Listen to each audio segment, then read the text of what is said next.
Trudy, one thing many parents struggle with is knowing what a healthy meal for a child should actually look like. What are some common feeding mistakes parents make without realizing it? And also, what simple changes can families make to improve children's nutrition at home? All right, thank you.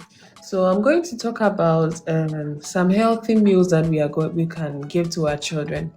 Many a times when children are being fed, a lot of parents think that they have to get some sort of special meal for the child. But really, the child is supposed to eat the same thing we are eating. But the only thing is that the child's own should be modified. Because, for instance, if you are taking something like yam and soup, obviously the child cannot chew the yam. So, what you are going to do is to just mash up the yam and mix it with the soup. So, basically, the child is eating the same thing but in a modified way. So, one thing I always advocate for mothers is that you should feed the child with the same food you are eating because really the child needs variety of meals. And usually, when we are feeding the child with just, let's say, one starchy food like the morokoko, which now the children are on strike from it. They said now if you feed them with the morokoko, they are not going to take it again because it's becoming too much. I know, So right? one thing that I advocate is that even if you are feeding the child with a starchy food, you should combine it with a bit of vegetables or a bit of legumes. So at the end of the day, the child is supposed to be fed from different variety of foods, and I'm going to touch on it. So basically, the four-star diet that we currently use for most of our counseling session. So the first food group that the child is supposed to take from is the starchy food. And that notwithstanding, it doesn't mean the child should take just starchy food throughout the day. That is just one component of the food. And then the starchy food I'm talking about basically is our rice, yam, banku, fufu, and all those things. Then the child should also have at least one legume per day. So the legume I'm talking about is the beans, granite, agushi. So basically what we are eating. That is why we advocate for children to eat exactly what we are eating. And then the other group is the vegetables. So the child is supposed to have vegetables, so something like cabbage, carrots. And then when children are growing up a bit, sometimes what we realize is that they try to pick them out of the food. So what we are going to do is to modify by just blending everything into the food because the child needs it. And then the other thing is fruits. A child is supposed to take at least one fruit per day. That is something that most mothers omit from feeding their children with.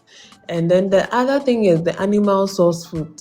One thing I hear mostly from women is that when they are cooking soup, because I advocate for them to give them soup and everything they are eating, but then they tell me that the child cannot chew the meat, so the I think the flavor of the meat has gone into the soup, so the child is okay just taking the soup. But then the meat is supposed or the fish is supposed to be blended and added to the soup. That is what makes the child to get all the essential nutrients in the food. So basically, a child is supposed to eat from the different four food groups throughout the day. And then one other common mistake mothers make is, first of all, when they are introducing complementary feeding. So complementary feeding basically is when you are starting feeding at 6 months. So you are adding food to the child's meal. One mistake mothers make is giving the child too much or high carbohydrate diet and also feeding the child with processed foods. So some people, because they are starting feeding, they just grab any, they said this one, it has oats, it has this, and then they just start going ahead to feed their children with it. So with time, they feel like, now the child is growing a bit, so let me try to give the child, let's say, yam or banku or something. But because they have fed the child with high amounts of processed foods, which is usually high in sugars, the child now tends not to like the family foods again because the child does not even understand the taste of it, has never tasted it before. So I advise that when you are starting complementary feeding, start with family food, but just that you have to modify it by either blending or either let's say making it smoothing it up and all that, so that the child will be able to swallow. So that's one common mistake. And then the other common mistake that mothers make is the moment they begin complementary feeding, they start looking for ways to stop breastfeeding, which is a challenge because complementary feeding is now adding up to the breast milk. It doesn't mean you have to stop breastfeeding. Breastfeeding is supposed to end at least at 2 years. So that is one other thing that we also make. And also the last thing is when children are not eating, let's say, a particular food, maybe they fed the child with, let's say, banku and soup today and the child did not take it. They feel like, oh, the child doesn't like it, so I'm not going to even try it again. But then children are now starting to eat. So they are now trying to understand the flavors and the taste of the food.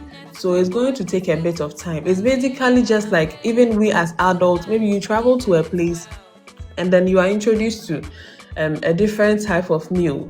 It will take a while for you to be able to accustom yourself with the meal. So that is just the same thing that is happening to their child.